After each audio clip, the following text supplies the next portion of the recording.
Travelers discover strange shape in river. They are shocked by what they find up close. On a peaceful day at a tranquil nature park, Caleb and his friends spotted a peculiar pinkish-red shape drifting in the river. At first, it appeared to be a playful optical illusion, maybe a forgotten toy. However, as they drew nearer, a bone-chilling realization dawned upon them. The object they had glimpsed from afar was nowhere near the whimsical mermaid they had thought it was. What on earth is that? Caleb's friend, Monica, squealed in fright as she moved away, not wanting to get any closer to the water. That can't be a mermaid. Mon, I'm sure it's harmless, Caleb reassured her, attempting to calm her down. I'll go check it out up close, he offered. Monica and their other friend Jason both nodded but remained still. Caleb wished that Jason would have volunteered to accompany him, but it seemed like he was too frightened too. Okay, I'll go alone, Caleb whispered to himself, making sure Jason and Monica couldn't hear. He turned towards the river once more and cautiously took a few steps forward. Watch out, Caleb, Monica shouted, and he took a big breath as he observed that peculiar shape in the water. It appeared to be a human body, but it wasn't moving. The nearer Caleb got, the more scared he felt. Whatever that thing in the water was, it didn't seem promising. Caleb swiftly turned around and rushed back to his friends, surprising them with his sudden movements. What's wrong? What did you see? Jason asked him, but Caleb simply shook his head. I can't do it, I'm sorry. I don't know what that thing is, but I don't want to swim in the water. To be honest, it's really scaring me. His friends laughed and said, okay, we all agree on that. Jason eventually volunteered to go with him, but Monica quickly objected. No way. I don't want to be left alone here. Caleb knew that he had to find out what that thing in the water was by himself. All right, I guess I'm going in then, he said as he looked at the figure. Caleb, are you sure? We could also just leave and go home, you know, whatever that thing is. It's not our responsibility, Jason mused. But no, Caleb was determined to finish what he had started. Besides, he usually loved mysteries and adventures. He carefully approached the river a second time, still unaware of what was about to happen. He first grabbed a stick that he found nearby and tried to poke the person in the water. From this close, he was definitely sure that it was a person, but he just couldn't reach it. He sighed and took off his shoes one by one.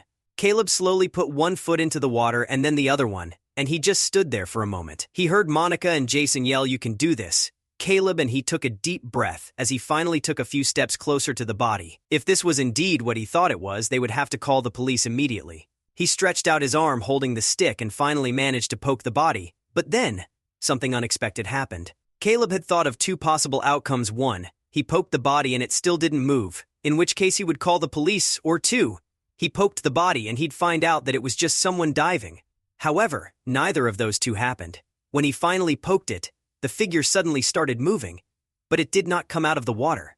It quickly swam in circles around Caleb, and he started screaming, desperately wanting to get out of the water but not knowing which way to go. Help, guys, it's moving, help me. As soon as Monica and Jason heard his cries for help, they came running to him as quickly as they could. Only instead of helping him, they froze as soon as they saw what was happening. How is that possible? That can't be real. What is that? They exclaimed, watching the strange scene in front of them. A few seconds later, the figure had disappeared deeper into the woods, and Caleb finally managed to climb out of the river. All right, glad you're okay, man. Well, it's time to go home, Jason said, and he turned around and started walking back in the direction where they had come from. No, we're not leaving yet, Caleb yelled furiously. What is wrong with you? Neither of you thought to help me get out of the water, huh? Well, thanks a lot. I'm going to find out what that thing was, and you two are going to help me. It's the least you could do. You owe me. Both Monica and Jason avoided his gaze, and it was obvious that they were feeling guilty. You're right, Cal. I'm sorry, Monica softly said. From the expression on Jason's face, Caleb could see that he did not agree with any of it,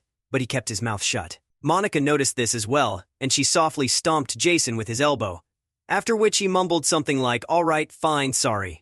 We'll go with you. And this was everything Caleb wanted to hear. Okay, so let's see. I still didn't get a good look at that, whatever it was, but I think it's safe to say that it's not a corpse.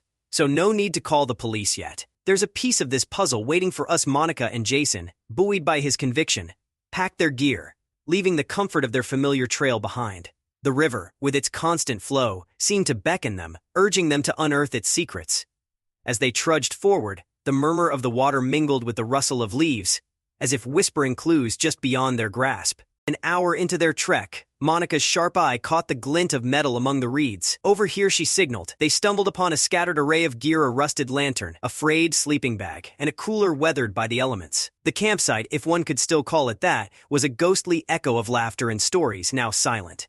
As they sifted through the remnants, Jason jotted down notes, the historian of this unexpected expedition, documenting every piece of the past left to the mercy of time and tide. Caleb's fingers brushed over the items with reverence. Among them lay a photograph, its edges nibbled away by dampness. The image was a family or friends, smiles wide, immortalized against the backdrop of the very river they stood by. The reverse side held a date, not old enough to be harmless, yet not recent enough to ease their minds.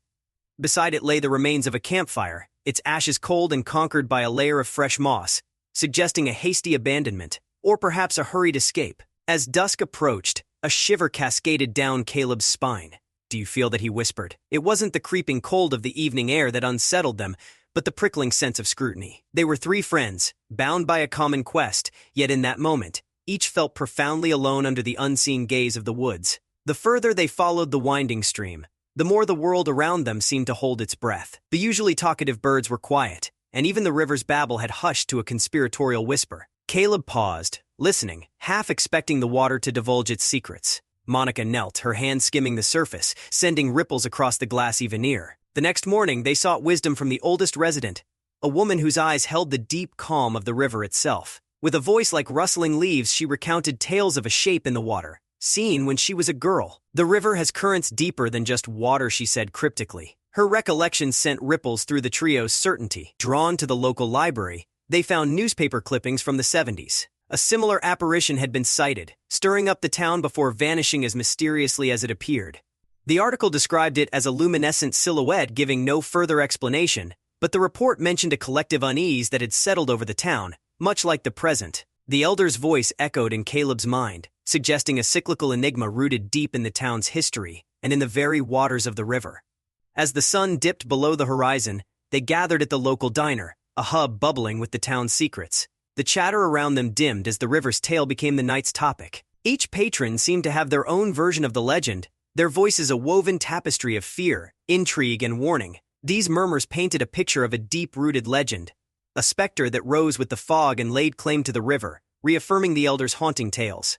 While walking back to their campsite, a figure detached itself from the shadows.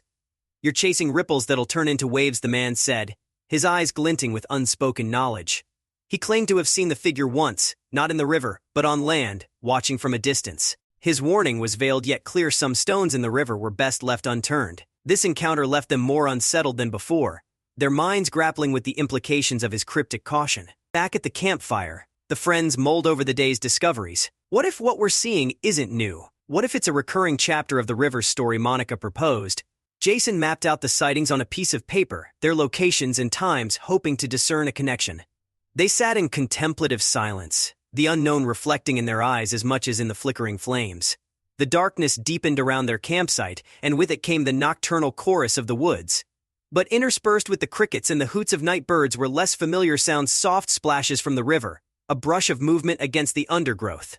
Caleb's hand edged towards the flashlight. Each new sound seemed to tighten the strings of tension among them, and the night air grew thick with the weight of whispered uncertainties. As they sat huddled around the dying embers of the campfire, a sensation crept over them, as though they were characters in a tale watched by an unseen audience. Monica's gaze darted to the tree line, catching a glimpse of something, perhaps eyes, perhaps only the reflection of starlight that vanished when she looked directly. "We're not alone," she murmured. Jason nodded, his normally joking demeanor replaced by a stony seriousness. "I feel it," Monica said after a stretch of silence, her arms wrapped around her knees.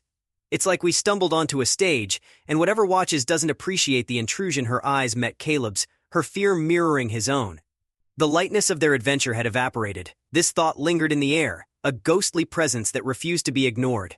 They retired to their tents with heavy hearts and minds ablaze with the day's enigmas. Sleep, when it came, was fitful, full of dreams where the river's whispers became wails, and the shadows took on shapes that mimicked the figure they sought. Caleb tossed in his sleeping bag, the elders' tales weaving through his subconscious, melding with the watcher's obscured face.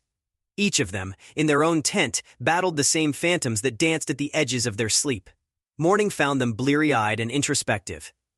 Over a breakfast of instant coffee and granola bars, they shared their fragmented dreams, each echoing similar themes. "It's like the river is guarding its secrets, and the harder we look, the more it resists," Jason said, breaking a long silence. The trio felt the pressure of an unseen veil that obscured the truth, tantalizing and ever elusive. They knew there was a missing piece, a key that would unlock the river's mysterious past and present. With a new day came renewed purpose. Caleb, Monica, and Jason returned to the stretch of river that had sparked their curiosity. Armed with cameras, and a quiet determination. They positioned the lenses at different angles, hopeful to catch a glimpse of the elusive figure or to document any odd occurrence. As the sun traversed the sky, they filmed the river's every mood, the changing light on the water, and the surrounding wilderness, a silent sentinel watching over their quest. That evening, as they huddled around Monica's laptop to review the footage, a chill settled over them. The screen flickered with the day's recording's tranquil scenes of flowing water and rustling leaves. But then, there it was, a shadow that darted through the frame so quickly they almost missed it. "Back it up," Jason said, his voice steady despite the quickening of his pulse. The shadow's brief appearance, though indistinct, was undeniable. They were not alone. Nightfall brought with it a thick blanket of darkness, and their cameras became their eyes in the void. As they played back the new footage, the night's eerie symphony came to life, a sequence of strange lights that danced just beyond clear vision, and a series of soft, muffled sounds that the microphone barely captured. They strained their eyes and ears, trying to make sense of these phenomena, but the origin remained a mystery, as if the river itself was deliberately obscuring its truths. Determined, they pressed on with their nocturnal recordings. Each session was a gamble, chasing shadows and sounds that twisted away as soon as they felt close to an answer. The more they attempted to capture the cryptic nature of the river and its spectral inhabitant, the more they felt the complexity of their task. In the cold light of the next morning, the trio reviewed their recordings with a fine-tooth comb. The river, ever-flowing and ever-changing, seemed to hold a mirror to their efforts, reflecting back at them fragmented pieces of a larger puzzle. Hints of an unseen observer emerged from the footage and outline here, a disturbance in the water there, but nothing conclusive. It was a tantalizing glimpse into the unknown, enough to drive them forward but not enough to satisfy their hunger for the truth. Later that day, a fresh-faced couple approached the river, their curiosity piqued by the equipment. They shared a similar tale of fleeting vision in the water that had evaporated before any sense could be made of it. This account, parallel to their own, amplified Caleb's group's confusion. Monica's furrowed brow and Jason's muttered curses echoed the frustration they all felt. Caleb led a renewed search effort, wading into the cooler waters with a waterproof camera, while Monica and Jason scanned from the banks, their eyes tracing every potential hiding spot. The river had transformed from a place of recreation to a vast, unyielding cryptic expanse in their eyes. They probed beneath the surface among the rocks and reeds, seeking a sign or a clue of the figure that had drawn them into this enigmatic dance with the unknown. Despite their best efforts, the mysterious figure remained elusive, as if it had dissolved into the very mist that hovered above the river each morning. The initial clarity of their encounter seemed like a distant dream, and the absence of the silhouette weighed heavily upon them. "It's like chasing a ghost," Jason muttered. But Caleb's jaw was set, his determination unshaken by the lack of evidence. This was a puzzle he was intent on solving. Their perseverance was rewarded not with sightings but with subtle signs. Footprints lined the river's edge, too scattered to form a trail, too erratic to follow. "Someone or something has been here," Monica observed, her voice low with an edge of awe. The prints led to the water and abruptly stopped, as if the owner had vanished into thin air or into the river itself. This clue was a testament to their unseen visitor's presence, yet it led them no closer to understanding its nature.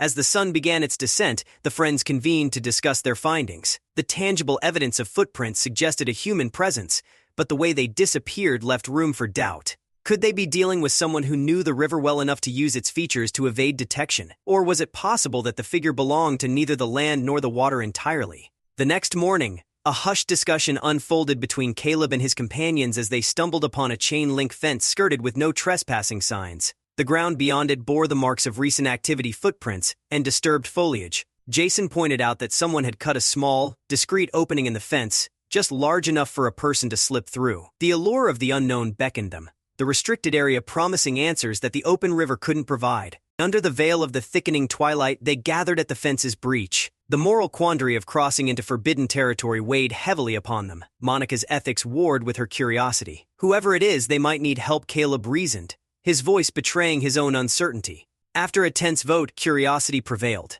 They slipped through the fence. They stepped beyond the boundary, into the unknown. Their unauthorized intrusion didn't go unnoticed for long. Flashlights cut through the dark, and stern voices commanded their attention. The security team, though startled by the trio's explanation, was unexpectedly sympathetic. They explained that others had trespassed before, drawn by the same legends that captivated Caleb and his friends. Curiosity's been high since the sighting started up again, one guard disclosed, his tone a mix of frustration and reluctant understanding.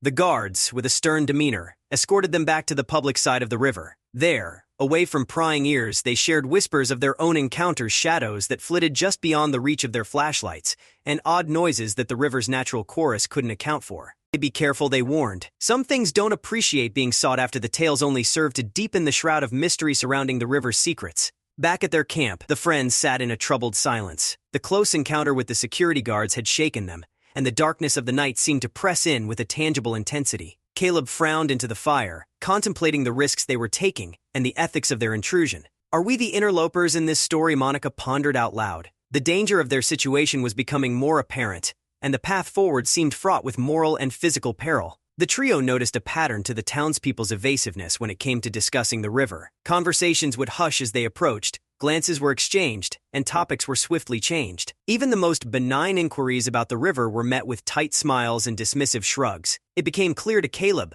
Monica, and Jason that the river's secrets were deeply intertwined with the town itself, and that the locals might know more than they were willing to share. Reviewing the video from their latest excursion, Jason froze the frame on an out-of-place shadow that loomed in the background.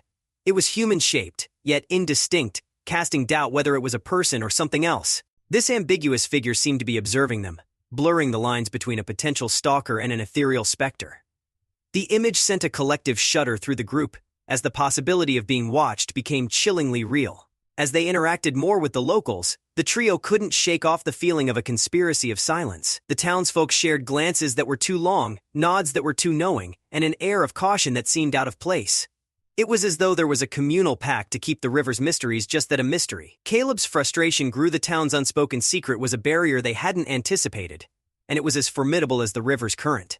The divide between them and the locals grew wider with each passing day. The warmth that small towns were known for had cooled considerably for Caleb, Monica, and Jason. The trio felt the isolation that often accompanies those who chase truths that others wish to keep buried. They were outsiders here, and their quest had marked them as much. Determined to find something tangible, they examined their footage meticulously. There, caught in a brief flash across the lens, was a glimpse of something that defied the natural flow of the river. It was a splash too forceful to be a fish leaping or a branch falling. This fleeting glimpse could be the clue they needed, a physical presence in the water that connected the strange occurrences.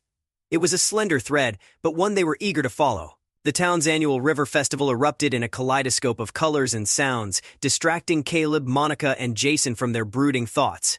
Laughter and music filled the air, and the scent of fried food wafted from stalls adorned with bright streamers. As they moved through the crowds, the trio kept their ears open, hoping the revelry would loosen tongues and the truth about the river might slip out in a moment of unguarded festivity. Amid the swirl of townspeople and tourists, a group dressed in flamboyant costumes drew the friends' focus. Unlike the other festival goers, these individuals seemed intent on not drawing attention to themselves, conversing in hushed tones and casting glances over their shoulders. The odd juxtaposition of their conspicuous attire and covert demeanor piqued the trio's interest, and they wondered if this group held the key to the river's secrets. Balancing the urgency of their mission with the need to blend in, Caleb, Monica, and Jason tried to immerse themselves in the festival's merriment. However, their vigilance never waned as they observed the masqueraders from the corner of their eyes. Every cheer at the festival was underscored by the mystery that lay just beneath the surface, and each laugh was a reminder of the laughter they had once shared before the river's enigma had ensnared them. Their surreptitious observation paid off when the masqueraders veered off toward a less traveled path leading to the river. The friends followed at a safe distance, the sounds of the festival fading behind them. The path ended at a secluded shore, away from the festival lights, where the river ran silent and deep. Here, the group's conversation became audible, whispers carried by the water's current, speaking of plans and preparations, the content of which sent a shock of realization through the friends. Hidden by the shadows of willows, the friends strained to listen as pieces of the overheard conversation began to form a clearer picture, a prank to be executed before the festival's end. Snippets about a final act and making a splash suggested a grandiose scheme designed to captivate the unsuspecting audience. Monica recalled the silhouette they'd captured on video, and a thought struck her: could their mermaid mystery be a part of this group's theatrics? The possibility that they were close to an answer was both exhilarating and unsettling. Under the shroud of nightfall, Caleb, Monica, and Jason huddled together, their minds weaving a plan to catch the masqueraders in the act. "We'll need eyes everywhere," Caleb whispered, his fingers tapping a map of the riverbank. They decided to use their cameras as silent sentinels, recording the event from multiple angles to capture the pranksters' movements. The air was electric with their intention. They were finally going to unravel the mystery that had consumed them. As dawn broke, They found an unexpected ally in a local named Eli, who ran a kayak rental on the riverbank. He had noticed their activities and, with a knowing smile, offered his assistance. "I've seen them planning," he confided, a sparkle of mischief in his eyes. Eli's knowledge of the river and its hidden vantage points was invaluable, and with his help, they strategized their surveillance, a camaraderie forming between the unlikely cohorts. Throughout the day, as they set their equipment in place, the river seemed to whisper in hushed tones, its ripples and eddies hinting at the undercurrents of the impending prank. They tested angles, checked batteries, and secured cameras in concealed spots, all under Eli's guidance. The water's murmurs felt like a gentle encouragement, a quiet alliance with their cause, as if the river itself was eager for the masquerade to be unveiled. With the sun dipping towards the horizon, the trio took their positions. Monica's camera focused on the water's surface, Jason's on the crowd, and Caleb's on the masquerader's suspected point of entry. As the final hours of the festival approached, the friends watched and waited. Each camera was a silent guardian, each friend a watchful eye. They were ready to shine a light on the truth, to capture the reveal and finally solve the riddle of the river. As darkness descended, the attendees blissfully ignorant of the spectacle about to unfold. Caleb, Monica, and Jason mingled with the crowd, their excitement a match for the throngs but for entirely different reasons. The air thrummed with the energy of a storm about to break, the culmination of their adventure on the cusp of revelation. Just as the crowd's anticipation reached its zenith, the figure made its dramatic reappearance, gliding through the water with otherworldly grace. But Caleb and his friends held steady, their hearts not captivated by the performance but focused on capturing the truth. The figure's movements were familiar, the cameras were rolling, each positioned perfectly to catch the moment of revelation. They watched through their lenses as the mermaid's silhouette approached the shallows, the twilight providing the perfect backdrop for the unmasking. The truth, so long obscured by the river's depths, was finally about to surface.